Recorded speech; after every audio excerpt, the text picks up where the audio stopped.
It is good to see everybody here this morning. I would like to extend my own welcome to our visitors that we have today. And again, if you are visiting with us, then please fill out a visitor's card. You'll find that in the rack in the pew right in front of you. There will be a time during our worship service, both during this segment and later on, where you'll have an opportunity to fill out that visitor's card and place it in a collection basket. We do encourage you to do that. So that we can give you some contact, some gratitude, so that we can tell you how much we appreciate that you've been here. And that if you have any needs at all, then please let us know. We'd love to sit down and have a Bible study with you. Now, our kids have been through quite a bit lately here at Monte Vista. They've done a very, very good job, though. There have been some very big changes that have happened in our congregation. In particular, the change in our worship schedule. And I don't know about you, but I think that the kids at this congregation have done a really good job adjusting to that change. I think it's amazing the way that you can upset something that's been the way it has been for their entire lives, and yet they've managed to weather that very, very well. In addition to that, I think a lot of the lessons that I've been preaching lately have probably not really been up their alley. I don't know about your kids, but my 5-year-old really doesn't care about the Dead Sea Scrolls and covenantal history all that much. Now, I know that we're in the midst of a lesson series on the Bible, the history of the Bible, the reliability and the credibility of its text, and its accessibility as well as a book to be applied today. But I thought we might interrupt that lesson series this morning by doing a lesson that might keep the attention of our kids a little bit better.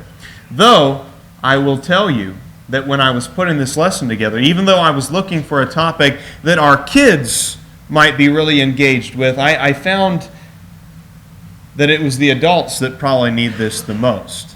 So yeah, there's going to be elements of this lesson this morning that the kids are going to go, I know that, I get that, I understand that. But I think it's the rest of us by the end of the lesson who are going to really have something to think about. So bear with me, if you will, and I think if you're patient, you'll discover that this is not just a silly, superficial, cartoony lesson. I think you're going to find that you have something to think about when it comes to emotions. Now, there's a movie that came out recently.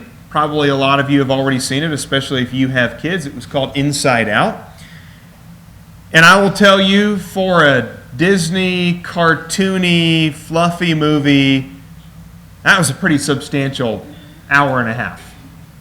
I think if you've seen the movie, then you know exactly what I'm talking about. If you haven't seen the movie, I'm not any kind of representative for Disney Pixar, so I'm not telling you that you have to go see it or anything like that. But I think especially if you're a parent and you saw your kids growing up, if you're kind of in the middle of that right now, you're dealing with the emotional strain that comes along with being a kid today, the emotions that tend to fight with each other and conflict with each other, I think that movie really spoke to you. Now, the kids like this movie because it's a colorful, bright, enjoyable, funny movie, but if you're a parent, and if you're a parent like me, then you had to hold back the tears for probably the entire second half of this movie. The basic premise of the movie is that inside this little girl's head are her primary emotions, and these emotions are personified in these cartoon characters that you see on the screen here. And these emotions tend to fight with each other. They don't tend to get along very well because all of them have a motive. They have a desire to be the dominant emotion inside of Riley's head. The emotion that seems to run the show most of all is joy, and the others, of course, you'll discover here throughout the rest of our lesson. Well, what I want to do with our lesson today is not just look at a Disney Pixar movie. I don't want to just talk about something cartoony or a pop culture reference. I really want to dig into the idea of emotions and the way that emotions do tend to fight with each other.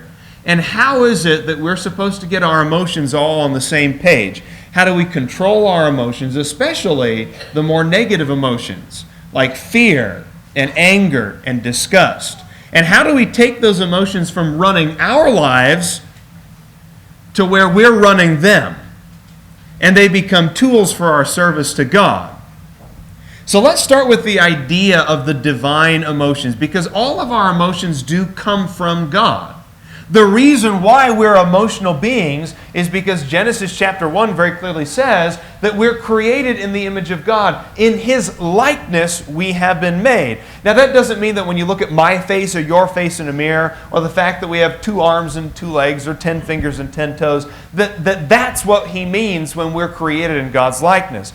God doesn't literally have fingers and toes. God doesn't literally have eyeballs as we understand eyeballs. God doesn't literally have hair or a beard or anything like that. Those are physical characteristics, and God is not a physical being. He's a spiritual being. So in what way then are we created in His image and in His likeness? I think what he's talking about there is the spirit, the emotions, the capacity to feel things, and to feel things that are beyond just a natural explanation.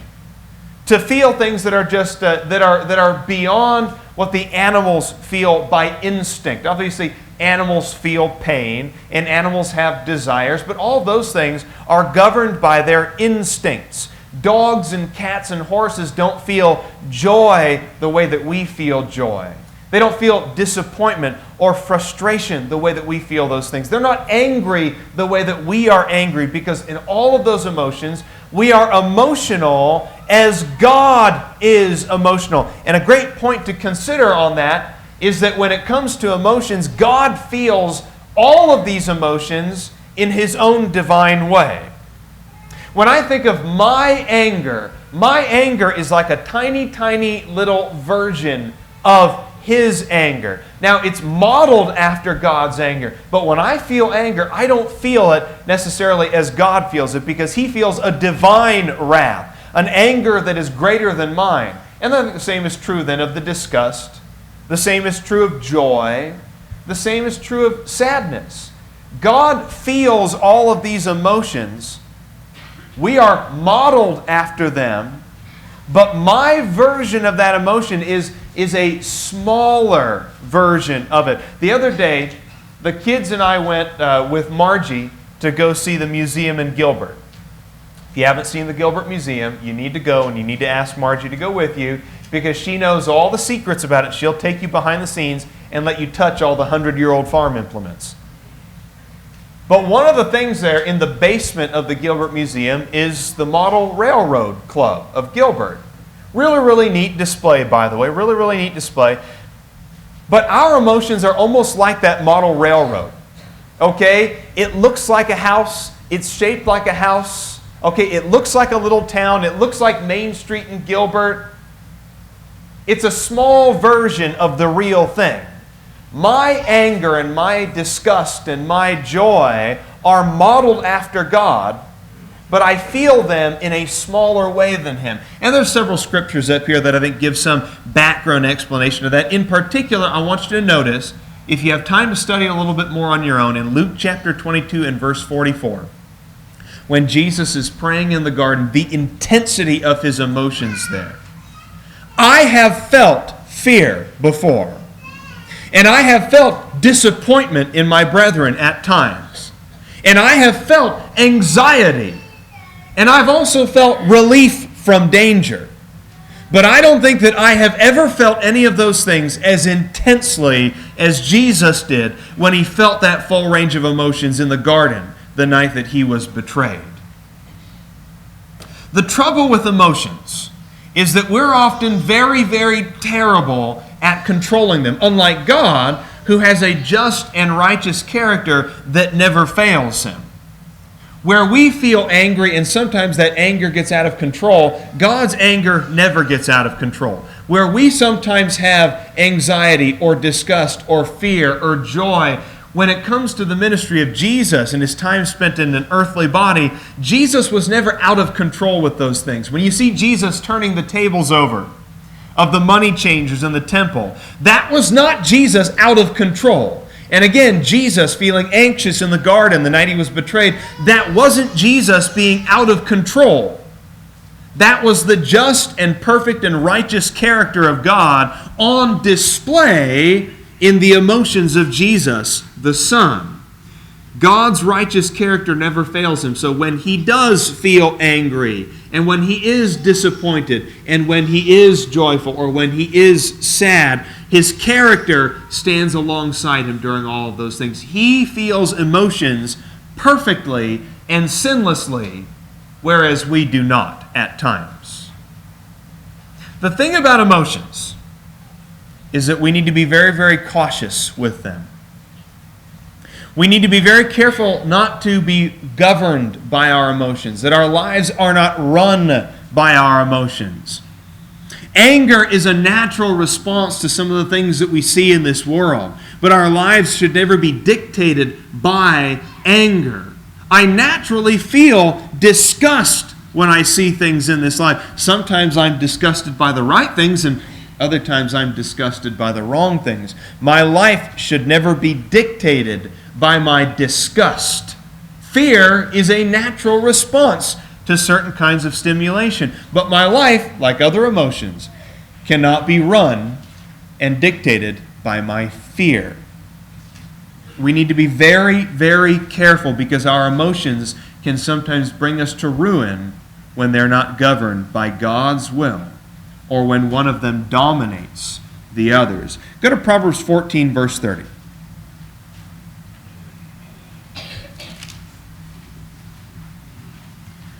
In Proverbs 14 and verse 30, I like the balance that's supposed to be struck here of not going to the extreme when it comes to your emotions. He says in Proverbs 14 and verse 30, "A tranquil heart is life to the body, but passion is rottenness to the bones." And I take that passion to be a very general kind of passion. It's the kind of passion that's expressed in any emotion. When your anger goes too far and you have this very passionate expression of your anger, well, we call that a bad temper. And I think the passion can also be seen in a very passionate fear and in a very passionate kind of disgust, and sometimes even in a very passionate kind of joy that is not tempered by the wisdom of God. Passion is rottenness to the bone. When your emotions are running the show, when you're just a hot-tempered person who is governed by your passion rather than wisdom or discretion or morality or God's will, covering all of those things, that's rottenness to your bones, and your life can be destroyed because of those things. In Galatians chapter 5, here in the context of Galatians chapter 5, notice what he says here beginning in verse 20. In Galatians chapter 5, these are the deeds of the flesh. He says in verse 19 that they are evident. And of those deeds of the flesh, one of them in verse 20 is jealousy. Another one is strife. Another one is outbursts of anger. You think that's the passion that's rottenness to the bones back in the book of Proverbs? Outbursts of anger, dissensions and factions, envying. What is envy? Envy is simply your emotions running the show. It's the emotions taking over. And things like these, he says, things like these, of which I forewarn you, just as I forewarned you, that those who practice such things shall not inherit the kingdom of God. So at this point you might be thinking, oh, a sermon about emotions. That's kind of fluffy. Who needs to hear about a sermon about emotions? A lot of these deeds of the flesh are simply emotions run wild. And the Apostle Paul makes it very, very clear that when your emotions run the show, and you have outbursts of anger and jealousy and enmity and strife, when your emotions are running the show and they are destroying your life, they're not just destroying this physical life of yours, they're also ruining your prospects for going to heaven. We kind of dismiss a bad temper, don't we? Like, oh, I'm just a hot-tempered man. It's just kind of how I am. Well, that hot temper of yours is going to keep you out of heaven. That hot temper of yours is going to keep you out of heaven. I like in Hebrews chapter 2 where it talks about how Jesus became like his brethren in all things so that he could experience this life as we do. But what's something that you realize from chapter 4 and verse 15? Jesus might have experienced everything in this life as we experience it, but Hebrews 4 verse 15 also says he did those things without sinning. He was sinless. And that gives me a lot of encouragement. It encourages me that Jesus could live as a human being with the full range of emotions, with the full range of experiences, and yet at the end of his life he was sinless. It means it is possible to be angry and not sin, like Ephesians 4 says. It is possible to be passionate about some things in the right context and not sin while doing it. It is possible to be joyful in a way that glorifies God, not just self or the flesh. These things are possible. I like in 1 Corinthians 13 and verse 6, in the chapter on love, what does he say there about love? Love does not rejoice in unrighteousness, but rejoices with the truth. Which means the greatest of all the emotions, if you can really call love an emotion, because so much of love is our actions, but the greatest of all of these things, between faith, hope, and love, the greatest of all of these things has to be within the context of truth. True joy, true love cannot rejoice in unrighteousness because it rejoices in the truth. It is dictated by God. It is felt as God would have us feel it. Now, the kids are going to love this because we're going to introduce you to some of the characters from the movie Inside Out, but I want to make some applications as we go along. One of them is named fear. We all know fear. We've all experienced it. We've all felt it before. Fear helps us identify situations that are dangerous. We need fear. We need to be afraid of some things. You need to be afraid of scorpions, and you need to wear flip-flops when you go outside to the garbage can, okay? You need to wear flip-flops when you go outside. It's our fear that helps us recognize dangerous situations or things that are going to harm us, things that are going to bring us to ruin. We have to have that fear.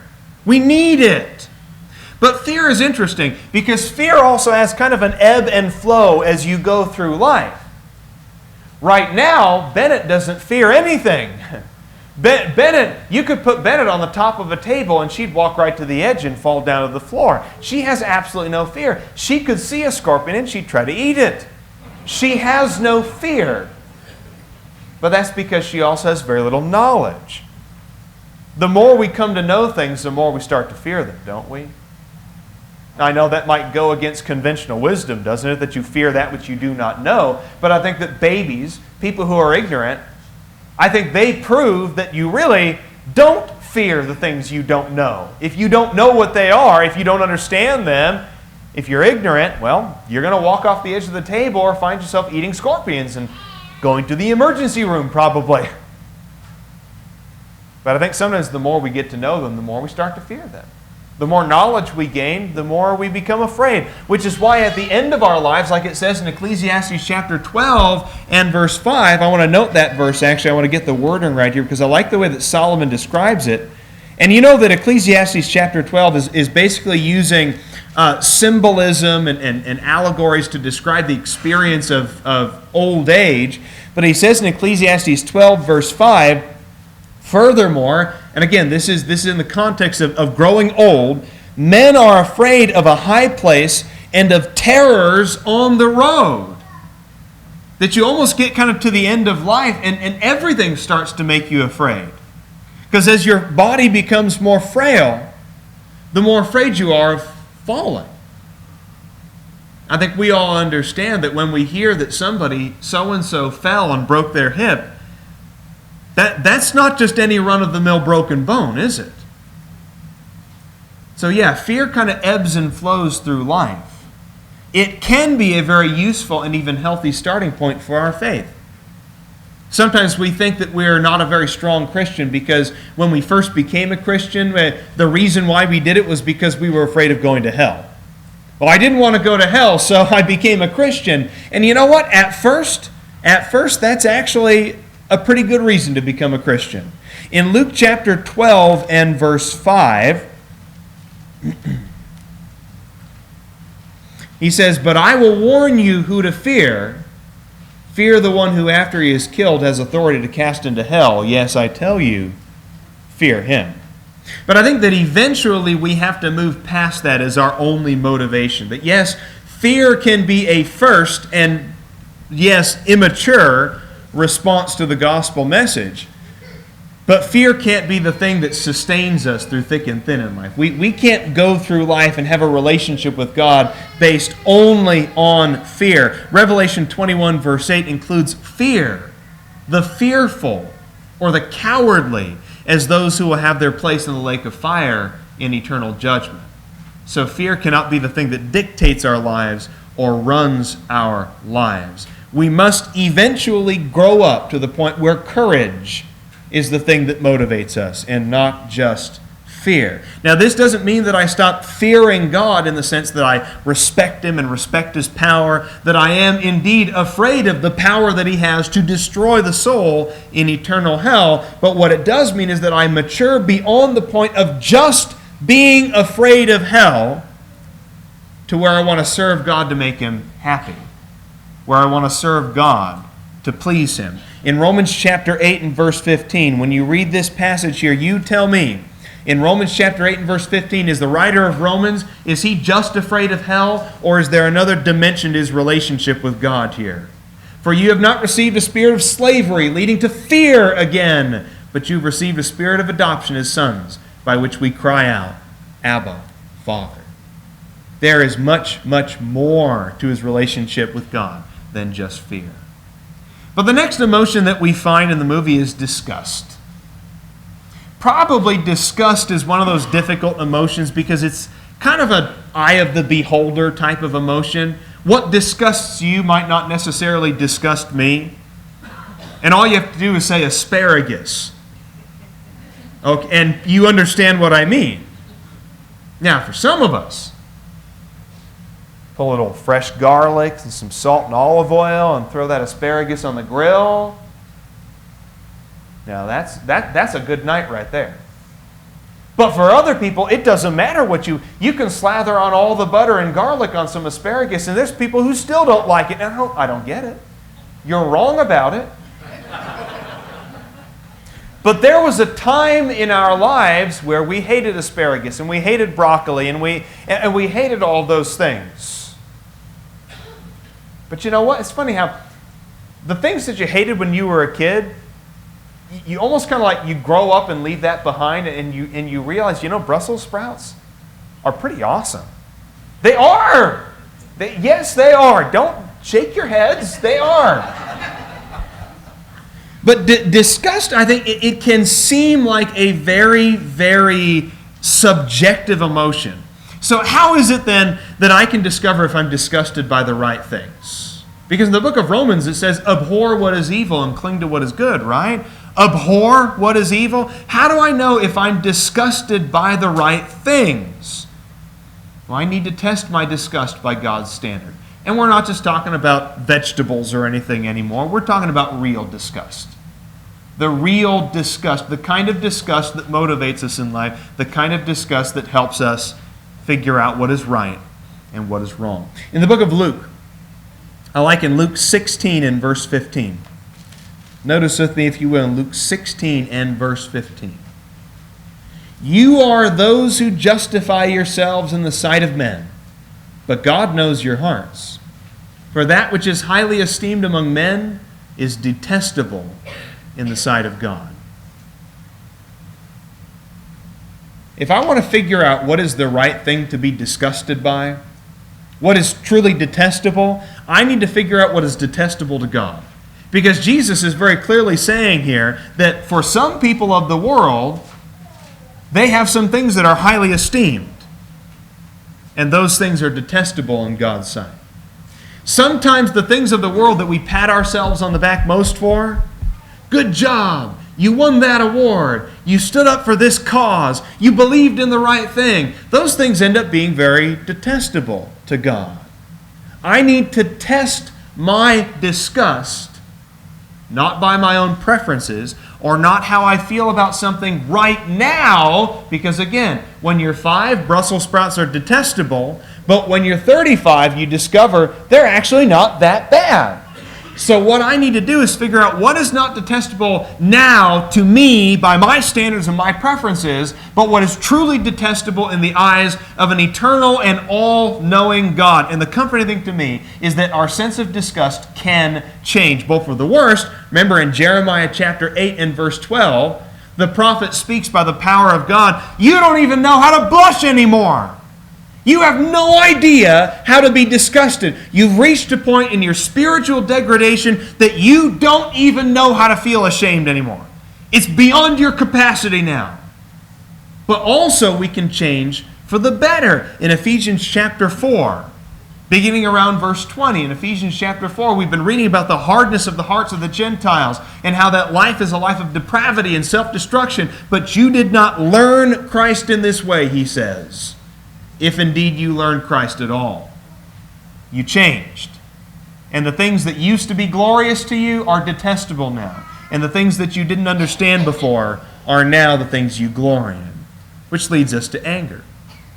The problem with anger is that it has a tendency to escalate and explode. And most of us lack the self-control to use it effectively. I like in Ecclesiastes 7 and verse 9. Ecclesiastes 7 verse 9 gives me a lot of encouragement. He says, "Do not be eager in your heart to be angry, for anger resides in the bosom of fools." And yet God is angry, isn't it? Isn't God angry? And doesn't He have the potential for incredible indignation? Yes, He does. Yes, He does. Read any of the minor prophets, and you'll see the indignation of God, and you will see that God is a God of great wrath, that God is a God of incredible vengeance. But God's anger doesn't justify ours when our anger is not controlled by His will. Sometimes we look at the anger of God and we kind of dismiss ourselves and say, see, God's an angry God, so that means I can be angry as well. But I think unless you're putting your anger to good spiritual ends, be angry, he says in Ephesians 4, yet do not sin, then you're wasting your time and you're wasting your anger. James chapter 1 and verse 19 encourages us to be very, very cautious when it comes to the use of our anger. In James chapter 1, beginning in verse 19, he says, "This you know, my beloved brethren, but let everyone be quick to hear, slow to speak, and slow to anger. For the anger of man does not achieve the righteousness of God." The anger of man does not achieve the righteousness of God. Now again, he's not saying that we can't be angry, that we should never be angry, that we're not allowed to be angry in certain contexts. He's saying the anger of man, when it is purely from your own heart, when you are angry because you don't like something, when you're angry because you don't like somebody, when you're angry because you didn't get your way, when your anger is motivated by self, by the man, that anger never accomplishes the will of God. That's very hard to do, isn't it? I think maybe one goal for us then, it's not a goal necessarily that we're really going to achieve, but I think you can set it as a goal for yourself. Why not just get rid of all anger? On the safe side. Just to be very, very careful, because anger is the sort of thing like salt. You put just the right amount in it, it might make a very, very good difference. But too much of it can really destroy a situation. Be very careful with your anger. Be very, very careful with it. Sadness is probably the most difficult emotion. It's our least favorite emotion. Nobody likes to be sad. We don't enjoy sadness. We don't look forward to an opportunity where we can be sad. Once you know what Schindler's List is about and you've seen it once, nobody goes and says, I think I'm going to buy it on Blu-ray so I can see it all the time. We don't set ourselves up for sadness, on purpose at least. But the great thing about sadness, and you're thinking, there's a great thing about sadness? Yes, the great thing about sadness is that there's an incredible blessing that comes along with it. Why do you think Jesus says in Matthew chapter 5 and verse 5, blessed are those who mourn? Why does he say blessed are those, in other words, who are sad? Because they'll be comforted. Sadness is terrible, but comfort is bliss. Comfort is wonderful. Comfort is awesome. But we have to go through sadness to get to that point, don't we? When we are comforted by others, as Romans 12 and verse 15 says, weep when others weep and laugh when others laugh. When we are comforted by others, what it does is it builds community. It builds stronger relationships. It builds character. It builds appreciation for other people. You are never as close to your family as when your family is facing a sad time.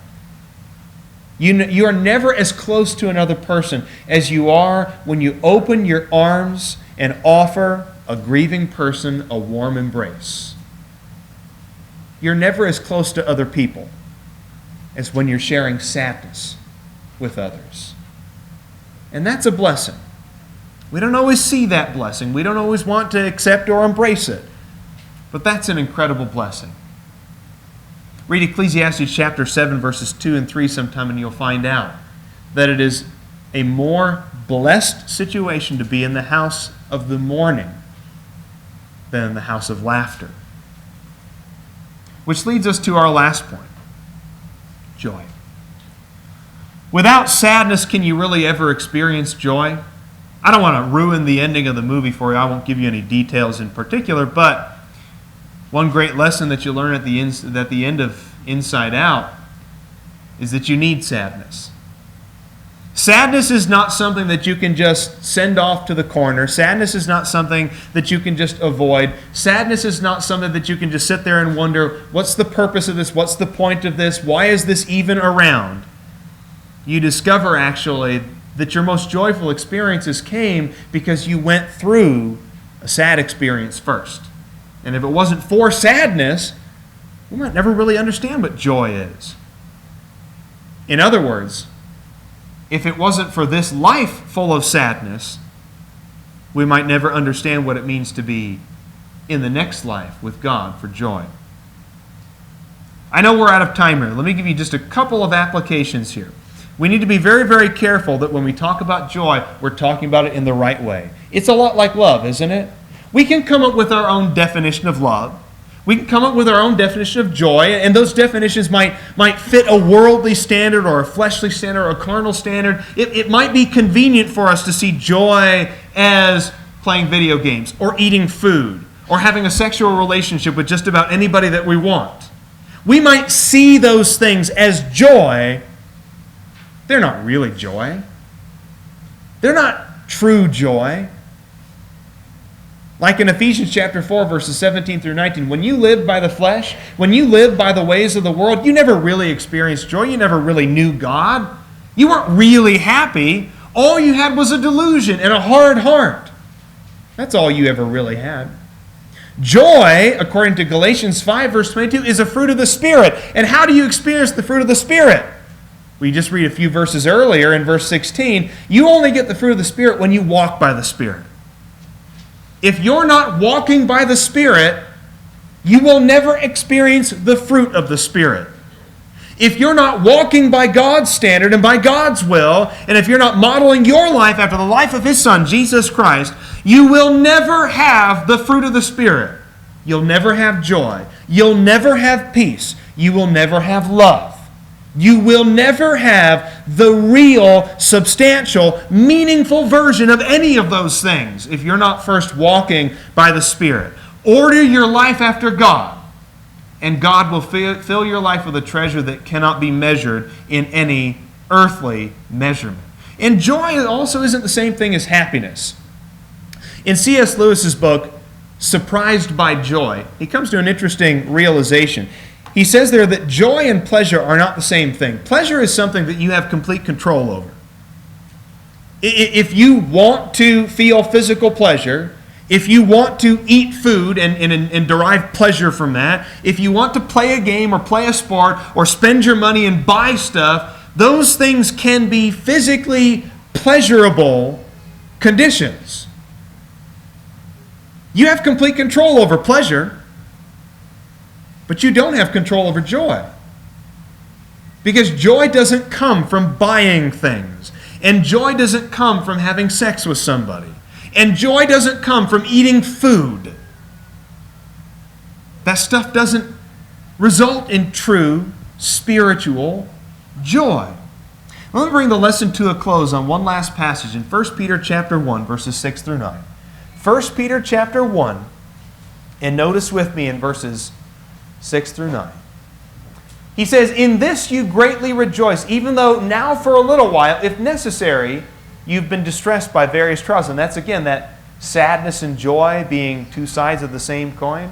"That the proof of your faith, being more precious than gold which is perishable, even though tested by fire, may be found to result in praise and glory and honor at the revelation of Jesus Christ. And although you have not seen Him, you love Him.